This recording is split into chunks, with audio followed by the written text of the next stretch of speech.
Greetings gamers everywhere, I'm Swepen92 and we're in another build video for Soulstone Survivors with the Shaman this time. And this is a totem build based on the fourth weapon that the Shaman can use.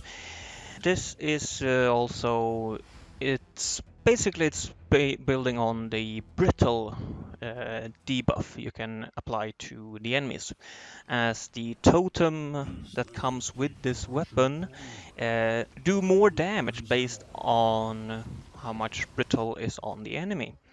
One thing I will have to say is that I had one rune wrong when playing, but I was lucky enough to get the upgrades I needed.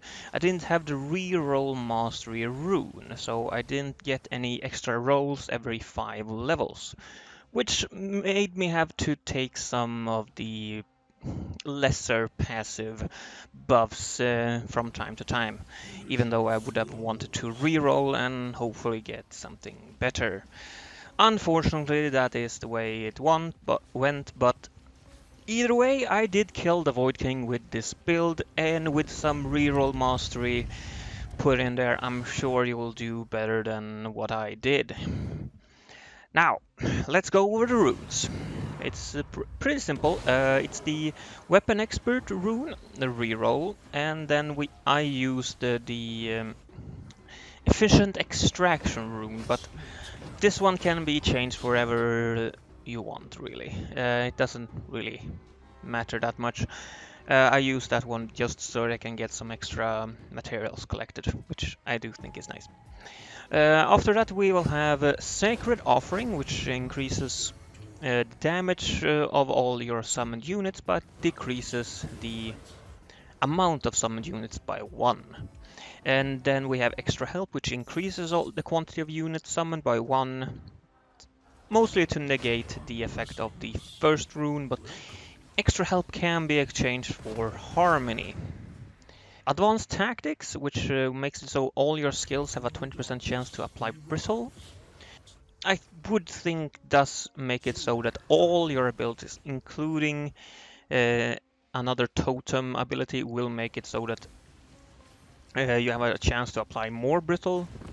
And I believe that the poison damage that is from the other totem will also make it so that every tick of poison might even apply Brittle. I'm not sure about that, but I did use this rune and it worked quite well. I should maybe try without the rune, see what the difference is, but I haven't done that yet. And the fourth rune is Commanding Presence, which reduces all the damage you deal, but increases the damage of all the summons. And basically in this build, everything you do, the player, the shaman himself, everything you will do is apply bristle to enemies with Earthquake and the basic ability from the weapon, which I can't remember the name of. Anyway, Earthquake and that one, and of course the totem that is dealing damage based on brittle also apply brittle. So that's perfect. And then we have Arcane Power, which increases the multicast, which is perfect for your totems, because as you give them the buff of basically having a 200% chance of dealing damage multiple times, they're gonna deal a lot of damage in a very short time. And then we have the Poison Totem, which I only took because of the weakness, the weakness that it adds. That's a weakness to enemies, which makes it so that they take more damage. And then the final ability I chose was Might, and this is also a buff that applies to all of your summons, including totems, which makes them deal a lot more damage. What you want to focus on mainly is, of course, damage for your Quicksand Totem, and area for basically everything else. Area for your Earthquake, area for your basic attack ability, also empowerment for your buffs. because empowerment makes it so that the might buff, it's even greater. It makes it so that instead of a 50% damage increase, you scale that up to maybe 90% or whatever the percent chance you're gaining. Empowerment for buff abilities is really nice. Do look at the skills. And when you see something that says 50% or area to this type of abilities, it does say what type of abilities will be affected by it. And if you see that might will be affected, check what it is. If it's area, that's fine, but I would. The area increase is mainly for the earthquake and your basic abilities because and of course quicksand, the totem, brittle totem, because those will have to cover a large area to partially because to deal damage, but also so that they can apply brittle to as many enemies as possible. Some uh, early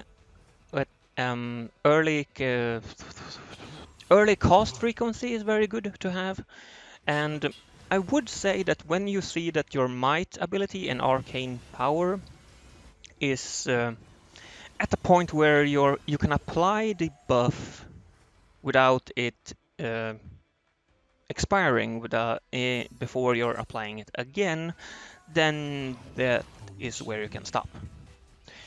Multicast chance is of course very good for Earthquake and every ability basically. And I got a few of these, like if you when you cast the Earth ability, you have a chance to cast Arcane or Might. And in fairness, it does sound very good.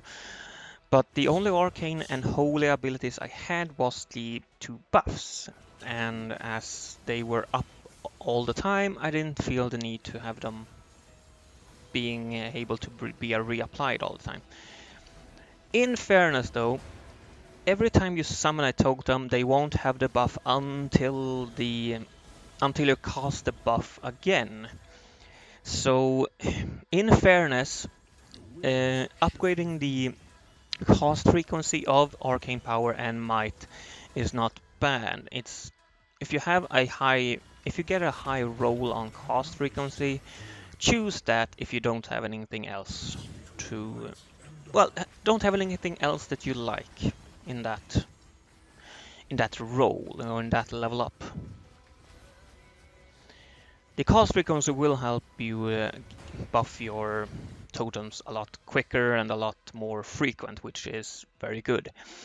When I played, I think my buff, my totems were about a between 3 and 4 seconds cooldown. So every 3.5 to 4 seconds, I put down a totem, and with my multicast chance, I quickly put down 2 or 3 at a time. So yeah, you will notice that the damage isn't that great right away, but as you place down more totems and you buff them with might and arcane power, and the brittle stacks just keeps going up, your damage is gonna increase exponentially. It's suddenly everything is dead, basically. At the start, it doesn't look that powerful, but it will pick up. It will pick up.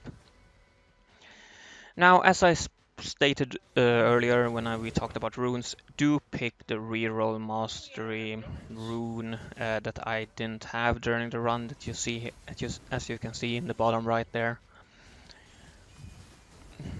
I did fairly well on the anyway because I got pretty lucky. I would say because yeah, I got very lucky actually. I got some really good damage buffs to lasting and empowerment and all of that, and I got a lot of percent damage to the quicksand, the totem, which just yeah, it worked really well. I did pick up a fair bit of crit chance and crit damage, which I would say probably did a good deal of the damage as well. In the end, I had over 600 billion damage with the totems, the quicksand totems. So I would say that they are very good for this type of run. Now every damage below that was very low. I have to be honest though, I'm not sure 100%. I'm not 100% sure what ancestry is, but it dealt some damage. I'm not sure what else to say though. As I said, focus on damage for quicksand. Every time you can increase something for quicksand, which is the totem, your main damage totem, well, do that. Increase the damage, increase the amount of them. I never got to increase the amount of totems I could place with them. I had max amount of 6. I would have liked to increase that, because if you can put down, for example, 8, that would increase your damage by a lot. So, as for bosses, if you want to know that, I chose first off the spider boss for the crit chance and movement speed. After that, I did the scorpion, which isn't the easiest boss, honestly, with this build, because as the build is... Well, the totems are stationary, they don't move around. And as they are stationary, the boss will have to move through them.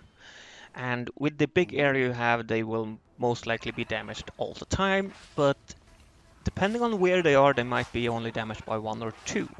Now you want them to, of course, be damaged by all of them, as many as you can get. But the scorpion is, well, it does have that large area of effect thing it does around it, and then it chases you, and you have to move to not get killed. So I invested a lot in defense as well, because the enemies will attack me and not the summons. So I wanted to stay alive, so I picked a lot of armor and block. But that was also partially because I couldn't reroll, because I didn't have the reroll mastery, but I think it was a good thing, actually. It was a good thing that I chose a lot of defensive passives there. If I hadn't, I might have been killed, or at least lost a revive, maybe. But I think I did fairly well against the Void King. He died pretty quickly, and I didn't get damaged a lot. So I say this was a win. Well, this has been my build for the Shaman. Do you have any thoughts on it? Put it down in the comments. I've been Swippy92, have a great life, and I hope to see you in future videos. Bye bye!